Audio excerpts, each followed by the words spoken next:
Welcome back. Welcome back, Rabina. I'm really glad you've come back. And thank you for sending in a selfie. Hey, you know, when we have a break after this, we're going to print some selfies out. And it's really nice to know what you've been doing. Sophie and I have been chatting about all of you, and we really feel part of a wonderful community. So could you send us a selfie? And when we're off air, we're going to print them out and we're going to show you later, OK? So send us your selfie, your study buddy, your desk space or picture of you, ideally a picture of you, to studenthub@open.ac.uk, or you can put it through on Twitter. The hashtag is StudentHubLive16. So Sophie, we'll get those up, won't we, and print them out for a bit later. Yes, most definitely.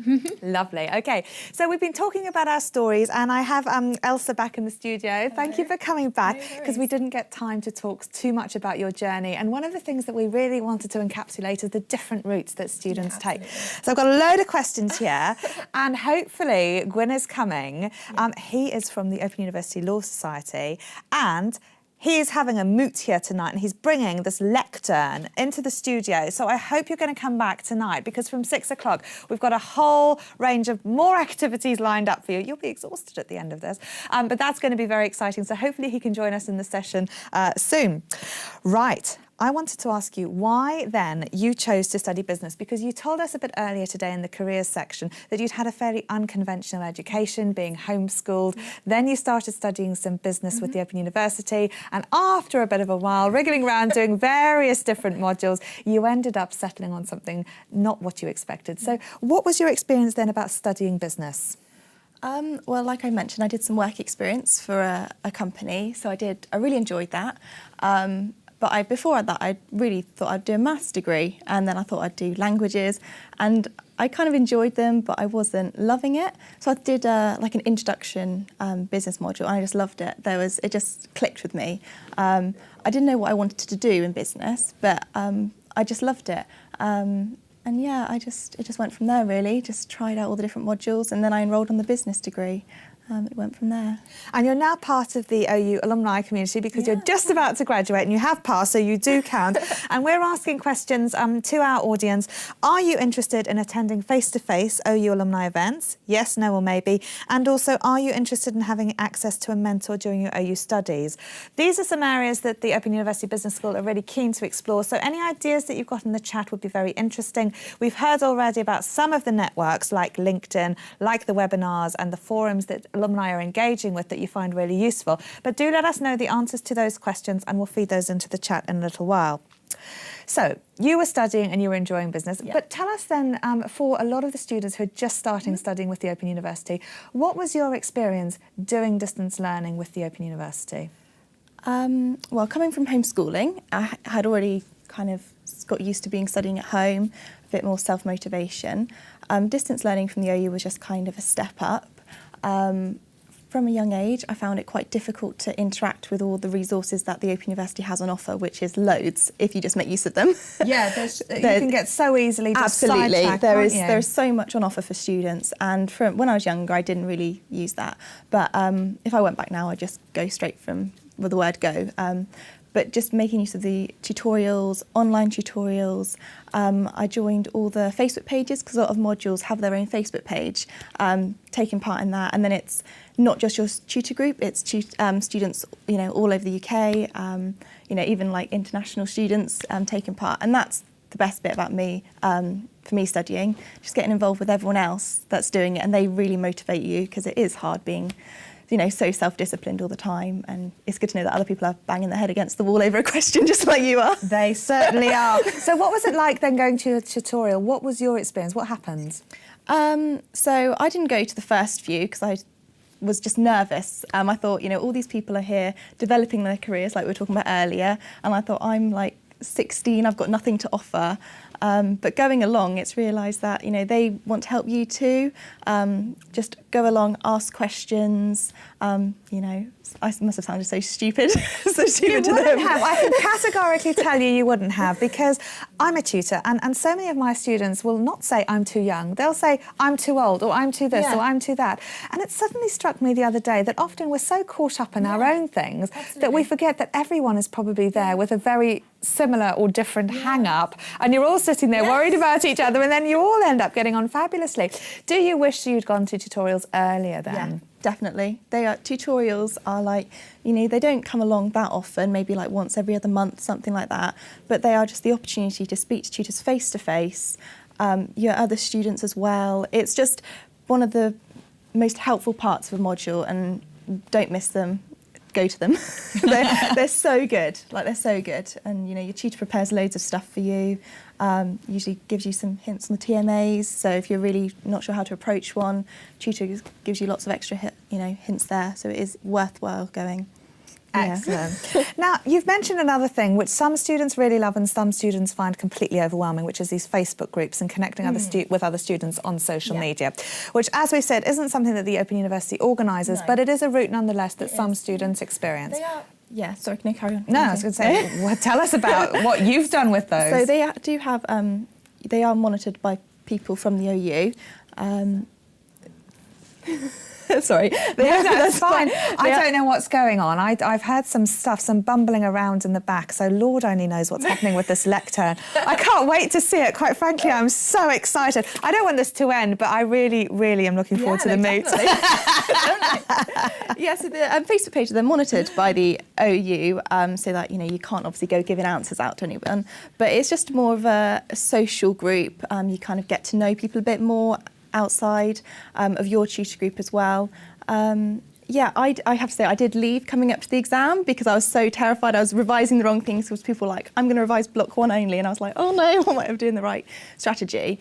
But it is great because you do get lots of insight from other students, how they approach the modules. Yeah. Now, we've talked about planning and being motivated, and most of the students here do tend to be the more conscientious, diligent ones, refusing to talk about cake or getting sidetracked into any of our other strange ways of being at the Student Hub Live. But we've spoken about the study planner, about staying on track and keeping motivated. What would your advice to students be about managing their time and staying on track? Well, I know a lot of Open University students do work alongside either part-time, full-time, so it is fitting it around a life. A lot of people have families, other commitments. So it's just prioritising things, looking at your week and saying, at the end of this week, I want to have accomplished this.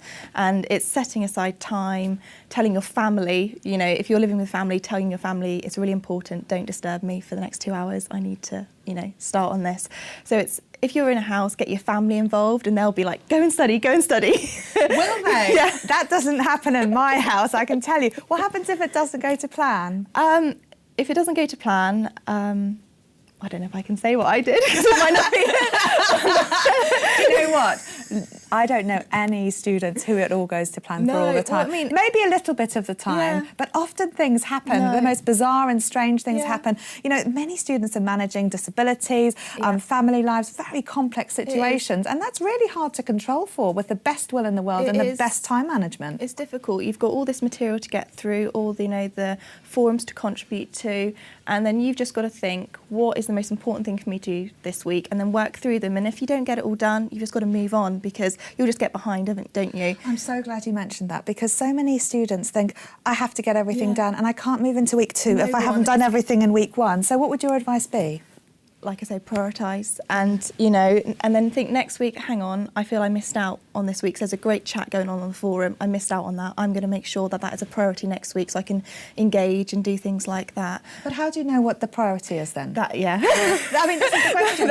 I'd say find your TMA and see what's in it. So, I've been watching a lot of the, the chats going on and talking about, one of the tutors was saying, work through and then approach your TMA. I like to read the question first, so I don't start working on it, but I always have the question in my head. So when I'm going through the resources and the materials, I'm highlighting what's relevant.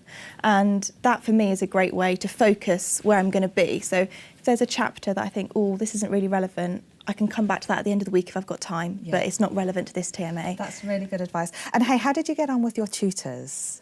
Oh, I had a right mixed bunch. Tell you what, tutors, it's you've got to meet them because, when you meet them, you know what they're looking for because every tutor's different. Every tutor's got different kind of what they like to see in an assignment. One tutor just loved me putting in diagrams and headings and I thought that's going to get me marks. So, pop them in. Another tutor likes lots of references. You've really got to know your tutor and you've you've got lots of TMAs coming, get to know what they like, and then that helps you in your TMAs as well to get the grades that you deserve, really.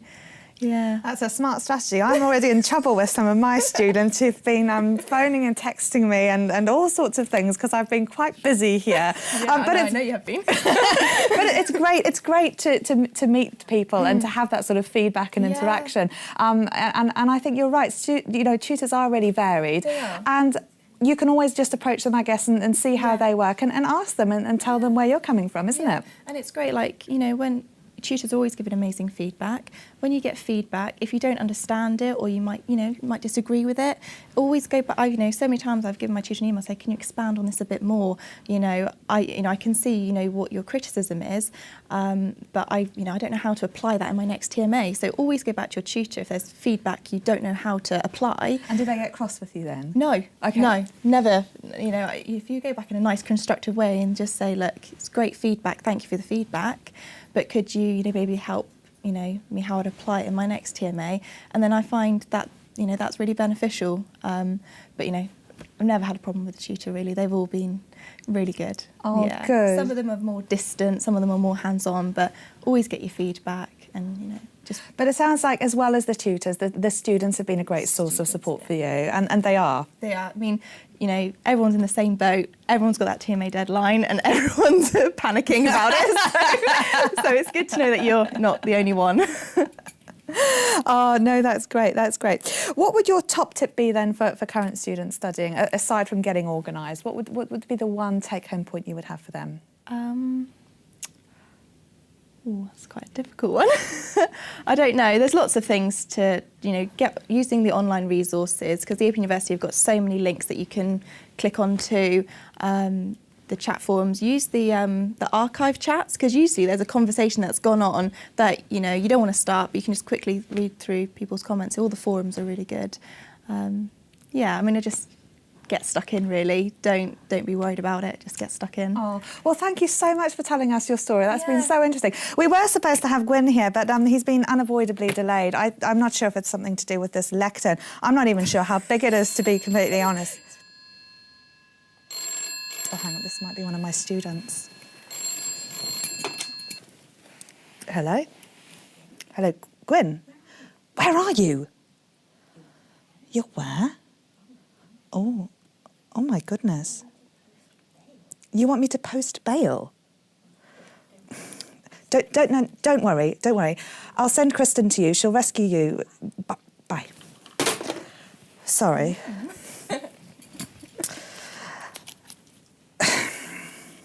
So, the forums then, sorry. We've got a bit of time to kill, clearly. No, but I did actually want to pick this point up about forums, because so often, right, so you're getting your email from your tutor and then you've got all these forums, and then I know that students are like, oh no, I've got to put something on here, and they might put something on, and then there's this, nothing. Yeah. Because they're asynchronous, so people aren't in real time like the chat's happening now. So how do you go about posting on forums, and how useful are they? There are all these welcome forums, USA cafes, etc.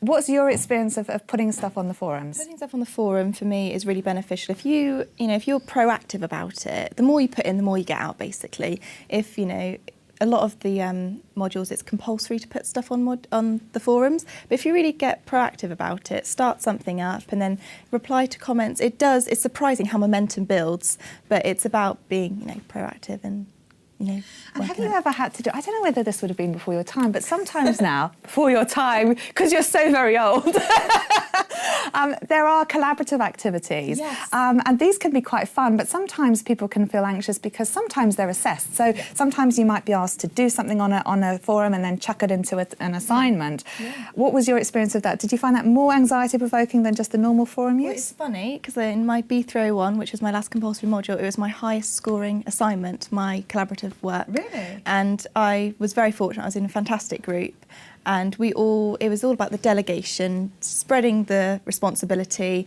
all coming together, and we all took part, and that's what made the work so fantastic. And I was reading people's work that they were posting into our contributions, and it made a really rounded assignment, and it was brilliant. Yeah. Oh, good. So It's clear you really love the other students. And I want to see what Sophie's talking about on the hot desk, because they've been all having a very good chat. Sophie. Hi, yes, it's lovely.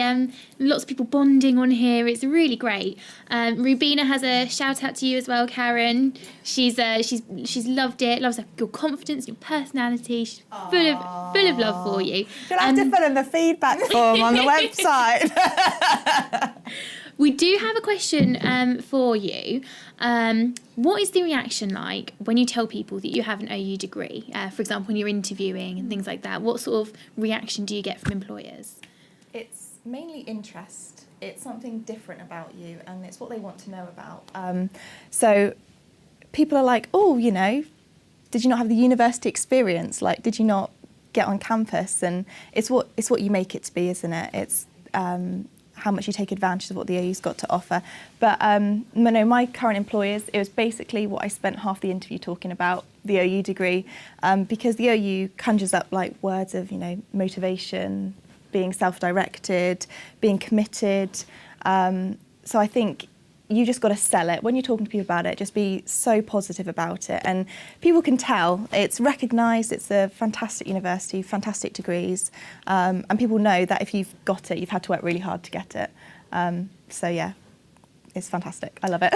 Does that answer your question, Sophie? Yes, it does. I think that's the reaction that you get from people in general. I know when I tell people that I'm doing a degree at the Open University, it sparks lots of questions. You know, how do you manage to fit in work and study and everything? So it is just a really good thing to have, and everyone's really appreciative of all your information, or your help and all your tips and things. Everyone really agrees with you. So yeah, it's been really good here. Ooh. What was that? Gwen! I'm really sorry. Thank goodness for that. Gwen, what are you doing here? Why are you so late? There's been a terrible misunderstanding. Okay, I've just been in the clink. Sit down, Gwen. I've just been in the clink for, I don't know, most of the day, and I thought that was just a fake door. no, that's an actual prison in there. Yeah. Oh no, yeah. well, you're looking surprisingly Well, good. thank goodness for Kirsten. She gave me this get out of jail free card. Kristen gave it to you. Kristen, yes, that's right, yes. And I didn't think they'd actually work, but apparently She's brilliant. Well, so here I am. I'm so glad you are here. Have you got the lectern? I have, yes. I don't have it with me at the moment. I was going to bring it along later on, but Yeah, we'll install it here for our MOOC later. I'm really looking forward to that. Excellent.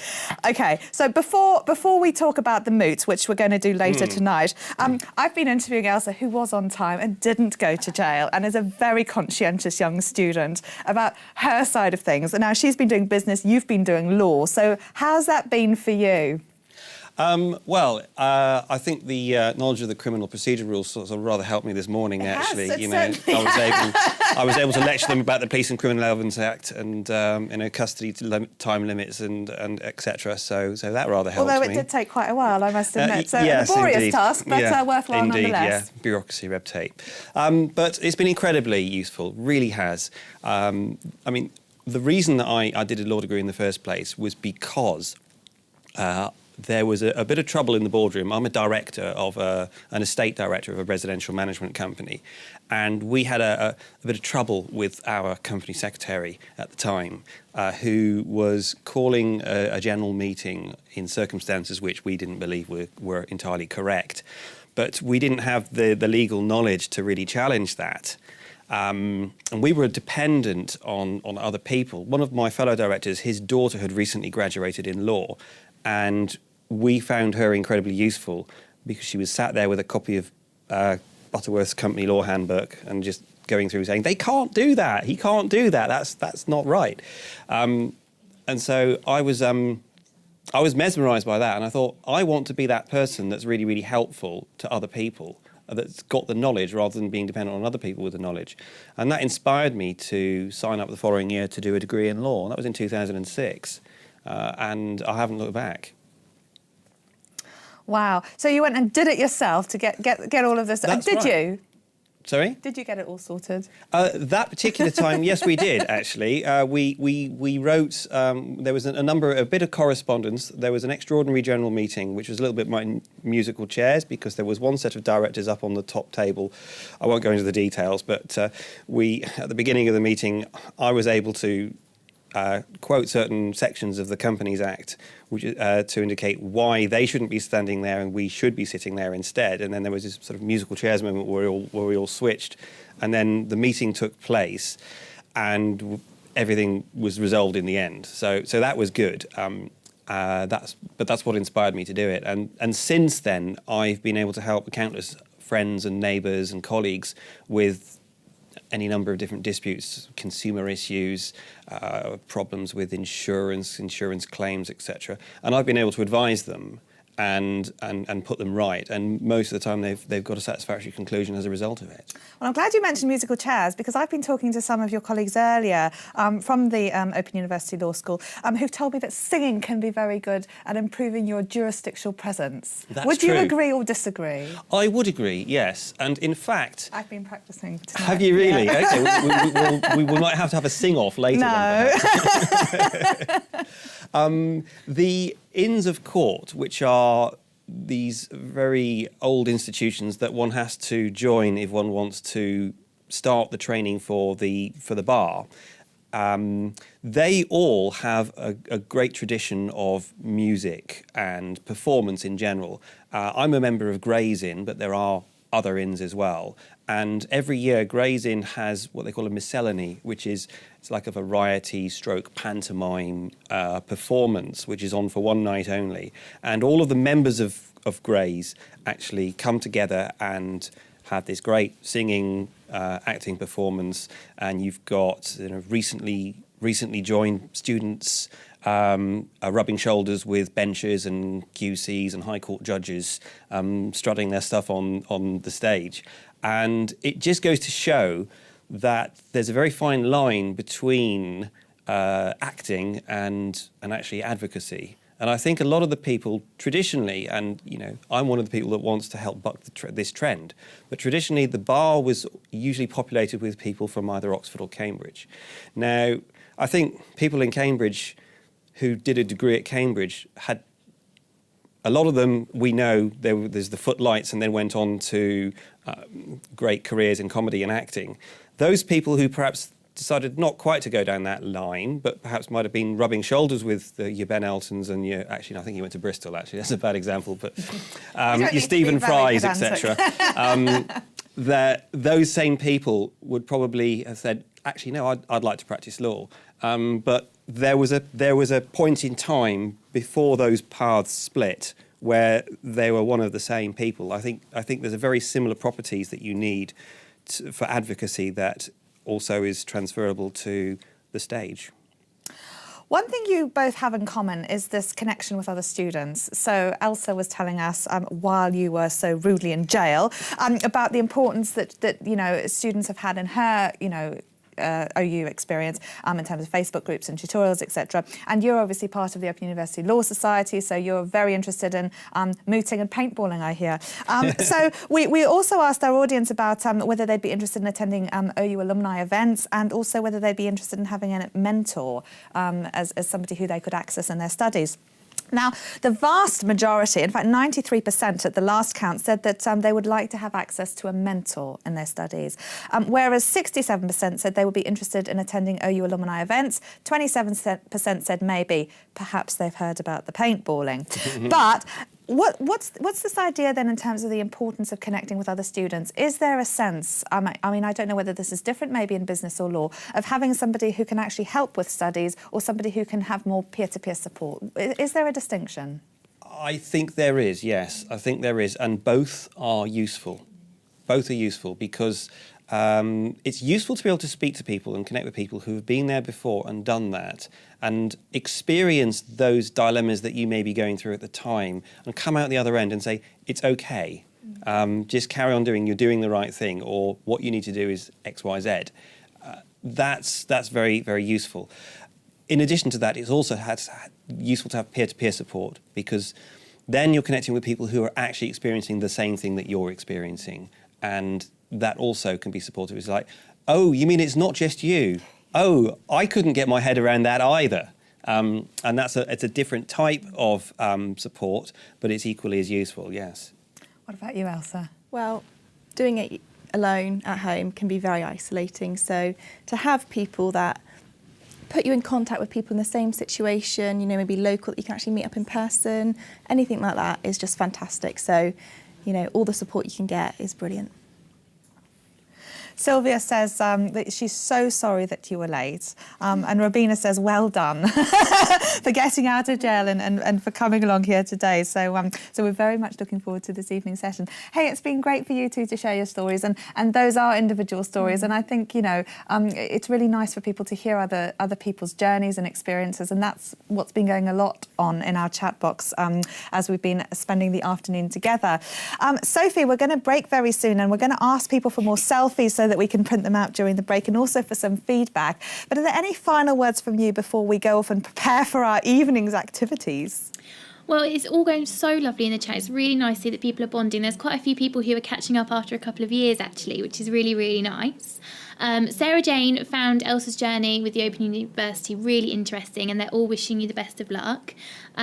Sylvia did ask if you'd gone to your graduation ceremony. I think Sylvia's over in Canada and she's looking to come over. So have you gone to yours yet? Or Mine is a week tomorrow. Oh, wow. Yeah, week tomorrow. Good luck. We all wish you the best of luck from here. And thank you ever so much for coming on. And everyone out there, we hope to see you very soon. With your selfies, please send them over to us, studenthub@open.ac.uk, or please tweet them to us with the hashtag StudentHubLive16, and I'll try and get this printed out for you by the time we come back at about 6 o'clock. Wonderful, excellent. Well, Gwyn will be joining us later tonight. We haven't had time to ask you all the questions, but fear not, because I'm going to be putting those to you later in our mooting session. We're back live from 6 o'clock. We're going to play you some of the boot camp replays that we've had, which are also available on the catch-up. The chat box will be open. Please do keep chatting to each other. We're going to go off and get everything ready for this evening, though. So if you have any burning questions that we haven't answered, do email those to us, studenthub@open.ac.uk, and we will get back to you. This evening, we're going to be talking a little bit more about law. We're going to be grappling with some issues around current affairs like bikinis and all sorts of interesting things from both a business and law perspective.